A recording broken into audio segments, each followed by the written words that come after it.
আসসালামু আলাইকুম, আমি আশরাফা খাতুন বৈষম্য বিরোধী শিক্ষার্থী সংসদ প্যানেল থেকে এজিএস পদে প্রতিদ্বন্দ্বিতা করছি। আমার ব্যালট নাম্বার 5।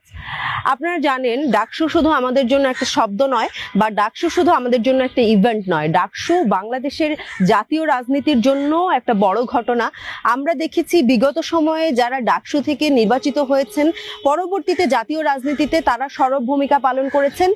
এই কারণে ডাকসু নিয়ে নির্বাচিত সরকার, রাজনৈতিক সরকার থেকে শুরু করে বিশ্ববিদ্যালয়ের দখলদারিত্ব করতে চাওয়া প্রশাসনও কখনোই চান নাই যে ডাকসু যেন একাডেমিক ক্যালেন্ডারে অন্তর্ভুক্ত হয়ে প্রতি বছর হয়।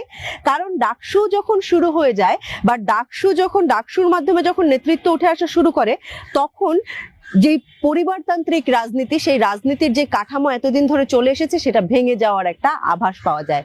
কারণ ডাকসু থেকে যারা নির্বাচিত হয় তারা অলরেডি ম্যান্ডেট পায় এতগুলো শিক্ষার্থীর, এবং ওই ম্যান্ডেটের জোরে তারা কিন্তু পুরো বাংলাদেশের রাজনীতিতে ভূমিকা রাখতে পারেন।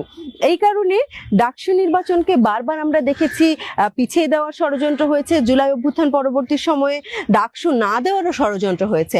ইভেন আমরা দেখেছি 28 বছর পরে 2019 সালে ডাকসু হয়েছে, এবং 2019 পরবর্তী সময়ে 2025 সাল পর্যন্তও কোনো ডাকসু হয় নাই। এই ডাকসু নিয়ে যে ভীতিটা প্রশাসনে, এই ভীতিটাই আমাদের চোখে আঙুল দিয়ে দেখিয়ে দেয় যে ডাকসু আমাদের জন্য কতটা গুরুত্বপূর্ণ। আমরা বাংলাদেশ গণতান্ত্রিক ছাত্র সংসদ সমর্থিত বৈষম্য বিরোধী শিক্ষার্থী সংসদ প্যানেল যদি ডাকসুতে নির্বাচিত হই, তাহলে আমাদের প্রধান এবং অন্যতম লক্ষ্য থাকবে ডাকসুকে একাডেমিক ক্যালেন্ডারে অন্তর্ভুক্ত করে যেন প্রত্যেক বছর ডাকসু নির্বাচন অনুষ্ঠিত হয় সেই ব্যবস্থা করা। ডাকসুর মাধ্যমে যেন গণতান্ত্রিক উপায়ে শিক্ষার্থীদের প্রতিনিধিরা উঠে আসে, রাজনৈতিক যে নেতা তারা উঠে আসে।